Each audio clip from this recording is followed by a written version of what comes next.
Teu sacrifício lá na cruz me trouxe vida, meu Jesus. Posso cantar, liberto sou. Eu sou livre pra adorar. Graça e paz do Senhor Jesus a todos, bem-vindos ao Palavra de Deus Diária. Meu nome é Roselena Patelli. Nós continuamos aqui com nossos estudos, um capítulo por dia, onde o Senhor vai nos explicando, onde o Senhor vai se revelando a nós. Não esquece de deixar o seu like, o seu comentário, se você está entendendo, se você está gostando, se você acha que eu esqueci de falar alguma coisa, é importante a sua opinião para mim, amém? Hoje nós vamos falar de vários assuntos aqui no Deuteronômio 22. Ele vai falar sobre vestimenta, virgindade, adultério, casar-se com essa ou com aquela, construir casa, o que colocar na sua casa para proteger pessoas. Tem vários assuntos aqui. Ele vai começar a dar instruções quanto a objetos, vacas ou ovelhas que são encontradas e que, portanto, deveriam ser devolvidas ao dono. Olha que princípio bonito que o Senhor está ensinando aquele povo, né? Ou elas têm que ser guardadas até que o dono venha buscar. Se você não encontrar o dono na hora, guarde e espere até alguém vir perguntar: você achou minha ovelha? Você achou minha vaca? Você achou alguma coisa que eu perdi? E você vai guardar para devolver. Versículos 1, 2, 3, 4. Essa responsabilidade fraternal, porque isso é uma responsabilidade fraternal em Israel, era mais uma aplicação do princípio da unidade. Esse princípio levou aquele povo a ser um povo muito unido e muito próspero. O versículo 4 fala sobre vestimentas, dizendo assim: o homem não deve se vestir como uma mulher, querendo parecer uma mulher, e nem uma mulher deveria se vestir como um homem. Essa lei acabou gerando muitos costumes nas igrejas cristãs até hoje e são seguidas como sinal de obediência e santidade ao Senhor. E eu acho isso muito bonito. Meu entender é que cada sociedade tem um padrão de vestimentas para homens e para mulheres. Se nós fôssemos seguir à risca, conforme eram os trajes de antigamente, homens e mulheres deveriam usar túnicas longas como eles usavam naquele tempo. Seria difícil entender, por exemplo, a cultura escocesa, onde o homem veste uma saia e ninguém acha isso anormal. Se uma mulher usa calças, ela está seguindo um padrão. Ninguém vai achar que ela é homem porque ela está vestindo calças. Mas se deliberadamente, veja bem, deliberadamente, intencionalmente, um homem se veste querendo parecer uma mulher, ou uma mulher se veste querendo parecer um homem, aí é uma abominação ao Senhor. Paulo repreendeu Pedro quando ele vai tentar convencer os gentios a adotarem costumes de leis judaicas. Veja lá em Gálatas 2:11, como ele o repreende. Você não tem que fazer com que eles vivam conforme a nossa lei, porque agora nós estamos debaixo da graça, é um novo tempo. Então ele sugere-se, o que a gente sugere? Discrição, decência em se vestir, é claro, você mulher, você tem que saber como você deve se portar, porque uma mulher de Deus deve evitar roupas que produzem lascívia, que produzem desejos. Isso convém às mulheres que servem ao Senhor. Mas não significa que um único padrão, que é considerado roupa feminina ou roupa masculina, deva ser seguido. Deixo claro que esse é o meu entendimento. E não que eu ache que aqueles que seguem os costumes de muitas vezes as igrejas que estão agindo incorretamente. Não, eu acho que é um entendimento diferente. Mas eu concordo que as mulheres têm que se vestir com decência e pudor. As mulheres de Deus, é claro. Versículos 6 e 7, Deus se preocupa em cuidar até mesmo dos pássaros e dos seus filhotes. Assim é dito que a mãe, como fonte de vida, não devia ser tomada junto com seus filhotes e os ovos, porque assim ela não poderia gerar mais uma vida. A preocupação de Deus cuidando até dos pássaros. Os ecologistas deveriam ter aulas com o Senhor nosso Deus, você não acha? Certamente que os princípios que eles aplicam na vida foram dados pelo Senhor. O sangue é visto como tão sagrado que Deus sugere fazer um parapeito na sua casa. Por quê? Porque se caso alguém subisse e caísse, você não ia ser culpado do sangue dele, porque você teria um parapeito para protegê-lo, para que ele não caísse no chão e assim trouxesse sangue, trouxesse morte para aquela casa. Isso está no versículo 8. Assim como Israel não deveria se contaminar misturando-se com as outras nações, as sementes da vinha também não podiam ser misturadas. Versículo 9. Olha que interessante, né? Eu acho que Deus está falando daqueles transgêneros, aquelas sementes que se misturam e que acaba dando problemas. Porque se Deus falou que não é bom, porque não é bom.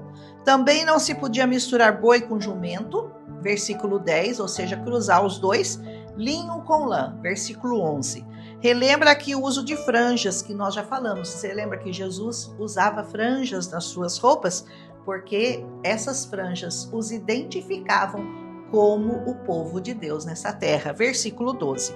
Quando um homem se casava, depois ele tentava difamar a mulher, dizendo que ela não era virgem, e os seus pais pudessem provar, por meio de sinais da sua virgindade no lençol do casal, tal homem seria punido, porque ele tentou difamar a donzela, e pagaria 100 ciclos de prata aos pais dela. Era muito sério a questão da difamação. Do versículo 13 ao 20 explica bem esse princípio que Deus pediu ao povo dele que observasse. Caso fosse verdade e o pai não conseguisse provar a virgindade dela, ela seria apedrejada. Versículo 21. Do mesmo modo, um casal que fosse pego em adultério seria punido com morte. Versículo 22. Também se a mulher se deitasse com um homem, estando ela prometida a outro homem, ambos seriam apedrejados. Versículo 24. Mas se ela tivesse gritado por socorro, então no caso ela foi estuprada, ela gritou, mas ninguém a socorreu, ela foi forçada, aí só o homem é que morreria, o estuprador morria. Versículo 25. Se um homem se deitasse com uma donzela, mas que não estivesse prometida a ninguém, e se deitasse com ela, teria que pagar 50 ciclos de prata aos pais, porque ele a humilhou. Amém? Versículo 28 e 29. E finalmente, um homem não poderia tomar a esposa do seu pai, que muitas vezes não era a sua mãe, porque os homens tinham várias esposas. Versículo 30. Essas leis, para nós, podem parecer um pouco estranhas, não é verdade? E ultraconservadoras, mas era preciso que Deus estabelecesse naqueles tempos um padrão de moralidade muito elevado. Por quê? Porque os povos ao redor, da onde eles iriam viver, tinham outro tipo de comportamento. O estupro era considerado normal, a pedofilia é considerada normal, enfim. Todos esses padrões tinham que ficar muito bem estabelecidos pelo Senhor para que eles não fossem contaminados com os costumes daquelas pessoas, daqueles povos pagãos que moravam ao redor deles até hoje. O padrão desses povos que não conheciam ao Senhor era bem mais parecido com os nossos padrões do dia de hoje, né? Onde o sexo, a libertinagem, a imoralidade e a perversão se tornaram comuns, se tornaram coisas banais. Ninguém nem se assusta mais, mas Deus sabia onde que isso os levaria se ele não adotasse princípios rígidos de moralidade e de justiça. Não estaríamos vivendo nessa Sodoma e Gomorra atual que nós estamos se nós observássemos com temor e com obediência todos esses padrões bíblicos deixados, padrões bíblicos deixados pelo Senhor. Se assim o fizéssemos, as famílias não estariam tão destruídas, os homens e as mulheres não estariam tão imorais e não haveria tantos desvios sexuais como tem ocorrido e a gente ouve falar todos os dias no nosso tempo. Hoje, você dizer que uma moça é virgem causa mais espanto do que dizer que ela já se deitou com 2, 3, 4, 5 homens. Esse é o novo normal da nossa sociedade. Mas não nos cabe julgar. Ninguém está aqui julgando ninguém. Só estou falando do que a Bíblia fala. Nossa parte é seguir e obedecer. Não os padrões mundanos, mas os princípios da ordem, da decência, da moralidade, da família e etc. Padrões de moralidade de Deus. A escolha é de cada um, mas não diga nunca que Deus não te avisou. Porque já faz 3.000 anos que ele está avisando e ele não vai mudar de opinião. Quem tem que mudar de opinião é você, meu irmão.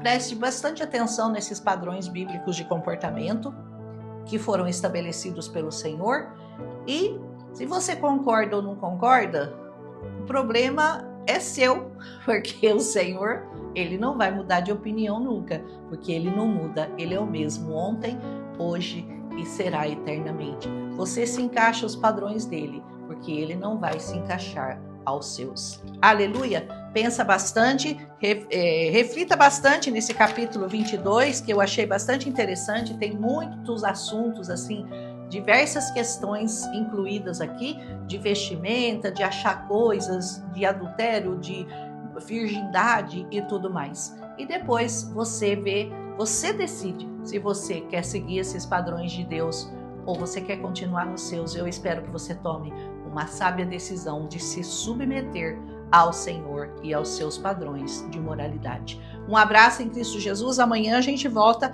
com Deuteronômio capítulo 23, que vai tratar de uma questão muito interessante, que é com relação ao pobre e ao necessitado. Até hoje a gente fala muito sobre isso. Deus tinha também essa preocupação. Um abraço em Cristo Jesus. Continuamos os nossos estudos amanhã, se o Senhor nos permitir. Aleluia! Teu sacrifício lá na cruz me trouxe vida, meu Jesus. Posso cantar, liberto sou. Eu sou livre pra adorar.